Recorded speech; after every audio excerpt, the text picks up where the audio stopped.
Good morning, everybody. How y'all doing today? I wanted to bring you guys a real estate icon, a well-known guy out of Cleveland, Ohio, running the Stasic Group, Mr. Al Stasic. How you doing today, Al?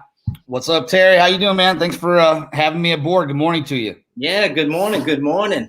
I appreciate you taking a few minutes, and I know you got a busy schedule. I appreciate you taking the time to jump on for a few before I know you head out. You mentioned you had something fun going on, right? Yeah, man. Maybe get a little hunting in this weekend. Nice. Well, good deal. And then you just have a birthday too yesterday. So happy birthday. I did. Thank you very much. Yep. Yeah. Nice. So with my boys, and we had a good time. It was a nice long weekend. It was somewhat relaxing, but we seem to always be hustling and doing something. I'm sure. So, yeah, man. So how you been? Good, man. I'm doing good. This this world's crazy, right? 2020 is crazy on us. So it's every time I talk to somebody from a different state or different location or whatever, I just hear crazy stories. I mean, I don't know how it's affecting you guys up there. Man, we've stayed real busy, and when we talk about busy, I guess it's all relative. Our team is still cranking, putting 20 to 30 homes under contract a month, and that's great. But the real, I don't know if this is a surprise. It shouldn't be a surprise to anybody because real estate prices keep going up. Right. But typically in our market, our average sales price has swam around 180 to 185,000 for years. We've never been able to break the $2 mark, that right. $200,000 mark. We got to sell a lot of houses to make any money up where we're at. Right. And now we've actually brought that up to 225,000. That's a big jump. A new high for our group. Mm-hmm. And so that's always a good thing, to see the average sales price go up. We got, lots of new listings that are going to be hitting the market here pretty soon, which is, really the name of the game, especially going into the fourth quarter here. Right. We always are mentally preparing ourselves for the first quarter because you're aware that the North, we get some white stuff up here called snow. Right. Or some showings down every once in a while, but we want to keep the momentum going in 2021. So we're really focusing hard on the listing side of things and making sure we're securing good listings. Right. No, that's awesome. So how are things going now that the prices have jumped? I mean, that's pretty dramatic, right? So are things still selling crazy quick up there at those prices? There's jump. Wow. So they're yep. I mean, anything that I guess you wouldn't be considered, luxury. I don't see the luxury stuff flying, but even, those can have quick sales as well. But in general, anything under 500,000, if it's in good shape, it's gone. Wow. So that seems to be what we're seeing.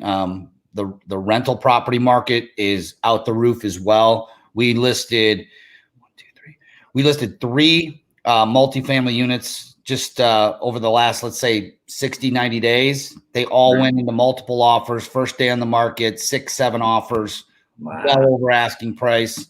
Right. So that rental market, if there's somebody that's been sitting on a rental property for a long time and they just want to cash their equity out, we see people doing that right now too. And that's a starving market. There's like nothing on the market, if you're looking for rental properties too. So it's a good market for sellers, but for buyers, they're struggling. Yeah. So we've been running some marketing funnels that target new construction, people that, buyers that they get frustrated because there's no inventory. They're going to be looking online, waiting for that. Every morning they wake up to try to see that new listing come up from the drip from their realtor, but nothing's there. Right. And, people need a place to live. So we've been, starting to, get some marketing funnels out there to capture people who would be looking at an option for new construction, because that seems to be, a good option for someone who it keeps running into a brick wall for resale. Right. Now it makes sense. So let's back up a second and just see, like, how'd you get in? When'd you get in this whole real estate world? Why? I mean, everyone jumps in for different reasons, but tell us what you were doing before and how how you got in. Man, my story is it's kind of funny because my dad had his real estate license. Okay. He was a union worker, and he worked for Century 21 part-time. So he'd come home from his union job, the 9 to 5. He'd come home, shower, grab some food real quick, and put on the gold coat. And he'd go out, and this was in the 80s. Right. My mom had one of those gold coats. Yeah. So you seen it. And and so I would, once in a while come up to the office with him, just because I wouldn't, he would work 2 jobs.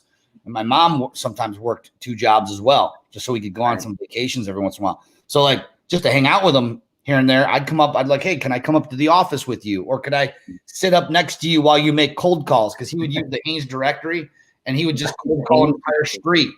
Right. And my dad, he was tenacious like that, when he was in the business. But I heard him get sweared at, hung up on. We'd go to the office.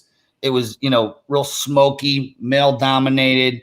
It was, like that Glenn Ross movie a little bit, and really had a bad taste in my mouth about real estate growing up. I swore I would never be a real estate agent. Yeah, me too. So what happened was I dropped out of college because I really didn't know why I was there. Didn't have any kind of direction as far as, a goal. I was just in school to go to school. So I ended up going into the trucking industry. I got my CDL, was driving over the road, and I was just a long haul truck driver for a minute. And until one summer, I took the summer off. I was doing some landscaping, and the story goes, we were doing some landscaping in this like $1 million development.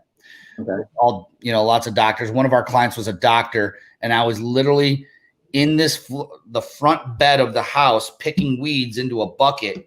And I looked up into the window, and I seen that this doctor's 2 kids were just sitting there staring at me. And I was just like, really? I literally the next day took the day off, signed up for real estate classes in our local community college. And I just decided I'm done. I knew there was a better way for me to make a living. I just didn't know what it was. And because I didn't have a college education, I had somewhat of a college education. I lasted about 1.5 years, and that was it.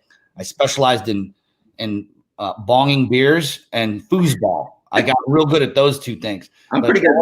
That wasn't going to put me where I needed to be. So got those real estate classes, and kind of rest is history. I ended up doing what I swore I wouldn't do. But I ended up loving it. Yeah. So much fun. Yeah. That's kind of the same thing I had. I swore I would never, it wasn't my thing. I wasn't sales. I just wanted to have some fun in life and do my thing. Ran off, joined the Marine Corps, did that, and got out. I said, there has to be something else. Thank you for your service. Oh yeah. I appreciate it, man. I appreciate it. But yeah, so how long ago was that? How long was that for you when you made that change, that switch? I think I got into classes in 97, licensed in 98. Right. I started with the Century 21 my dad was at. Nice. And I did a startup. I left there and did a startup for a minute. It was actually a discount brokerage with a college buddy of mine. And then I started my team with Remax. That was kind of like, I would say, my rebirth. The problem with the rebirth timing was it was in 2007. And the real estate market was about to crash, but I didn't know it. Right. So that smacked me in the head. I had to learn short sales. Yeah. Went deep into debt, just trying to pay the bills because it was the downturn. So it was really hard to sell houses. Plus, I'm at this new company called Rematch, which I loved, but there was monthly fees. So all the fees were just going on a credit card. Oh. It was like $1,100 a month, and I wasn't told that there was another option that I could go on a split versus paying all these high fees. I ended up going like $40,000 into debt. And on top of that, we were in the crash. And then all of a sudden we're like, short sales. And you list a home and it takes you 9 months to get a commission check because you got to work through the short sale after you get an offer on it. So, it was bumps and bruises, but thankfully I ended up meeting Jay Kinder, Mike Reese, John Kitchens, and my coach, Cliff Freeman, with Kinder Reese. And that was in 2010. That's when everything changed for me. I started looking at my business as a business, not a job. Started figuring out how to scale it. And that's what really turned things around. We were still kind of in a downturn in 2010, but I just followed their lead and did exactly what they told me to do, and my business doubled and then doubled and doubled again.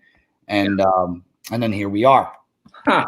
So once it started doubling, where were you still at Remax then, or where were you doing your own thing? Where were you at that time? Yeah, a little bit of both. We in 2010, when I started coaching with them in 2013, they asked me to be a coach for them, and I joined their mastermind the year prior to that.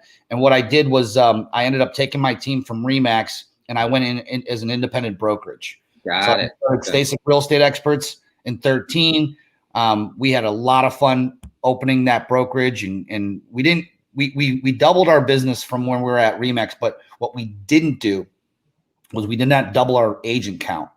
And that may sound like a noble feat. Well, I doubled my business without adding more agents, but that's dangerous. That's a slippery slope that a lot of people learn the hard way, that, if you're going to scale and run a real estate business, you need productive real estate agents. And the more productive real estate agents you have, and if you're going to run a brokerage or even a team, the better your bottom line will be. Productive being the key word there. It's not about getting a bunch of licenses and hanging them, because that does no good for anybody. Right. Productive real estate agents. That's, so the cool part about this was it was totally in alignment with Kinder Reese, and we were already coaching agents to sell more homes and helping them on marketing and how to build a sales funnel and how to work the leads from the sales funnel and move them through a process. Like, that's just what we've always done. Right. So, when EXP was presented to us in 2017, it was like the light bulb went off. And as Jay always says, once you see it, you can't unsee it. Yeah. Jay and Mike wanted to build a nationwide network of real estate agents. It would have been like a brokerage ultimately, but partnering. They wanted to partner with agents in their mastermind in prospective markets, and then just help them blow it up. Right. And so they started to do that. They had some success in Dallas and Atlanta, and I was hoping that I was going to be the next partner for these guys in Cleveland. But EXP came along. I saw the business model.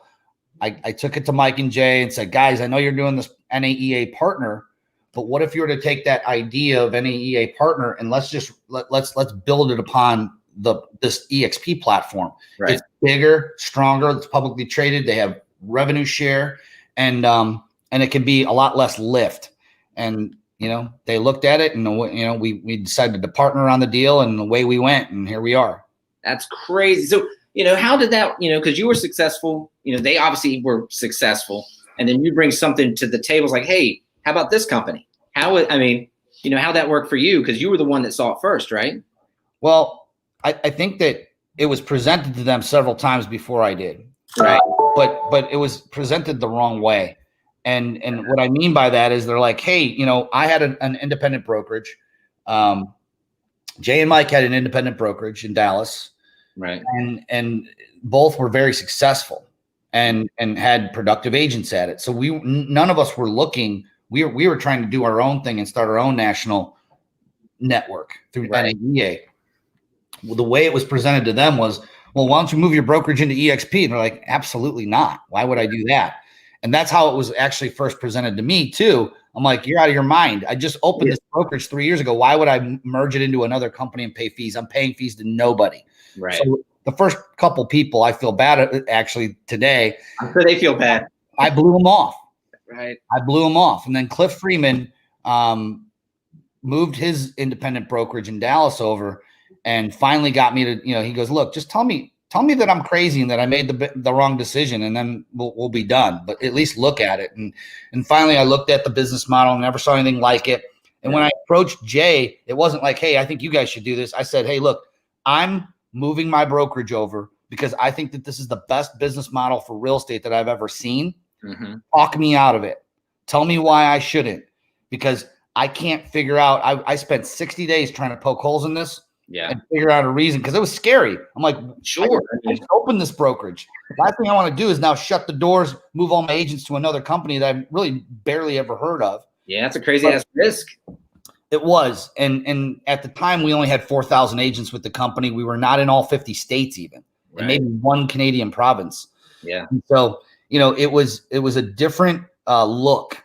Okay. The stock was a penny stock, trading $3 a share. You know, there was a lot of differences between today and then.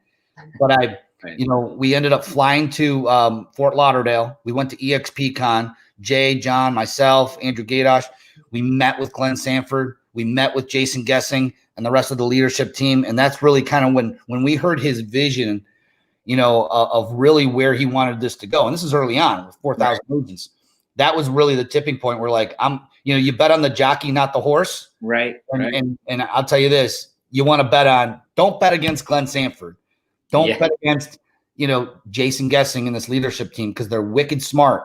Right. And their vision was, you know, kind of really what sold us when he talked about, you know, Amazon and how it's cloud-based. And they started out selling books, but that's not the only thing. Now you can buy anything on Amazon. I just bought a Ring doorbell from Amazon. Yeah. You know, so it was that vision that we saw, and now we saw it at a completely different context. And so the bet on the jockey's paying off. Yeah, I can only imagine. So to lead into that is $1 million question, literally, probably. So when you came over, it was what, 3 years ago, right? You just celebrated 3 years. Yeah. You came over. How many people did you come over and partner with initially? How many were with you? Well, yeah, it was just my brokerage, 10 agents, me and 10 agents. So there was 11 total. Okay. Licenses we transferred. In Ohio, I was agent number 15, I think, in the whole state. Oh, wow. So it was early. The state had just opened EXP that year. Yeah. So we were real early in the process and had some bumps along the way, you know, just because it was so new. Oh, yeah, no doubt. No doubt. I think I was around the same. And now from 10, what's your numbers? Well, the numbers now, you know, I've sponsored about 54 agents, I think, for the company. Okay. Turned into, I think, almost 3,400 at this point. Yeah. So, you know, the revenue share family is doing great. We're selling, you know, a couple thousand homes a month with this group of honey badgers, we call them. Yeah, they're a relentless, fun group, and they're smart and they're fun, and we're having a blast, and everybody's, you know, obviously super happy about the stock. Right, no doubt. Yeah, all of us. Yeah. It's been funny because I remember when I first was bringing the idea to my agents, I actually told my agents, because I didn't want them to lose money on the stock. You know, we can take 5% of our commission check and buy the stock then it was a 20% discount. Now it's a 10% discount. Right. I told my agents, don't do it. Yeah. I'm willing to bet my own money, but I'm not willing to bet someone else's. Right. And so once I saw that vested immediately, I was like, well, if it's bad, you just invest immediately. We can just get out. Yeah, you just tell it out. Needless to say, my first month with the company, I took 5% of my commission checks and bought 550 shares with that 5% at $2.60 a share. So that was my first month with the company. It literally more than paid all of my fees for the rest of the year. Just with the stock program, which is great, because for agents, the thing is, Terry, and you've been in business a long time, how many real estate agent retirement parties have you been to? Yep. There's none. Well, a funeral. So, unfortunately, usually they're wake. Yeah, exactly. Yep. You know, and I've legit been to several of those wakes. Right. You know, where the sweet old gentleman who's sitting on floor time at Century 21 and never just stopped doing floor time. Now you could say that it kept him energetic and going and all that. And I believe in something. You don't want to ever, you know, if you're going to retire, you don't want to just stop moving, right? Maybe he genuinely loved what he did. But, you know, our industry just hasn't been built to give an agent an end game or a retirement option unless they just wanted to invest their own money in real estate or, you know, some kind of a SEP or something like that. And some do. I know you probably have, I have, but the vast majority of real estate agents, the unfortunate part is they're paycheck to paycheck, and their incomes go up and down and up and down. And you know, they're struggling to make it. Yeah. And at the end of a 30-year career of investing your time, blood, sweat, tears into this business, you know, an agent should have an opportunity to be able to be like, you know what, I had a good run. I'm going to enjoy the fruits of my labor and have some nest eggs set aside. And EXP allows, they have a vehicle that has allowed our agents to be able to do that. And that's really cool. Yeah. And see, I mean, my story is similar to yours just because I had, my mom had the gold jacket and my dad, decided to do the independent thing. They're both, divorced for most of my life, but they did that. I got to see both sides. Dad did it till the day he died, and mom did it. I mean, honestly, doesn't have but so much. And brokerages never gave anyone that has had family members in it or still today anything back. And just like you said, we have to build something that's going to give back. And this is the only model, as you said, I've ever seen that gives it back and allows you to do that. So, yeah, I know you got a hard stop here coming up in a couple minutes. So agents that are getting in, not just the EXP, but in real estate in general, what do you think is the best way, for them to get either started or people that are not successful as they want to be? First step, just go to TerryTrexlerLive.com. Hit Terry up. Terry's a great resource, great professional. He's gonna be able to guide you the right way. You need a mentor. You need a good person supporting you. And that's the beauty in this business, is because with our company, you do have that support mechanism that's built in, so that the person that brings you in has a financial vested interest in your success, and just by bringing you over to the company. And so, as what Jay and I say is that when you join with us, we're going to help you win bigger and faster. Right. And if you come into this business in any of the great brands that are out there, like we've mentioned, Century 21, Remax, Keller Williams, all great companies, Coldwell Banker, good company, good brand, right? The thing that you got to remember is that, it doesn't matter. You need that mentor, that person that's going to help lift you up. It's going to help you win bigger and faster. Without it, that's why we have such a high rate of people getting their license and then failing out of the business. Because that mentorship piece is missing. Terry's a great mentor. Reach out to him, get in his calendar. I'm sure you can get into his calendar. I'm assuming, right, Terry, from your TerryTrexlerLive.com. Get in his calendar. Grab a 30-minute spot with this guy. Pick his brain. Ask him the hard questions. I know that you're going to get good value out of it, and he can steer you in the right direction to help you get your career going. Well, that's awesome, Al. I do appreciate that, man. And you guys, anybody, Al, same thing, back at you. You're. I know when you first joined, I think I reached out to you a few months after or something. Wasn't sure I was going to hear back, and you're like, "Hey, man, call me." And I was like, "That's it just doesn't happen that often." People that they just want to help and pay it forward. So, man. So I appreciate everything that you do. I appreciate you taking the time today to jump on. Always, Terry.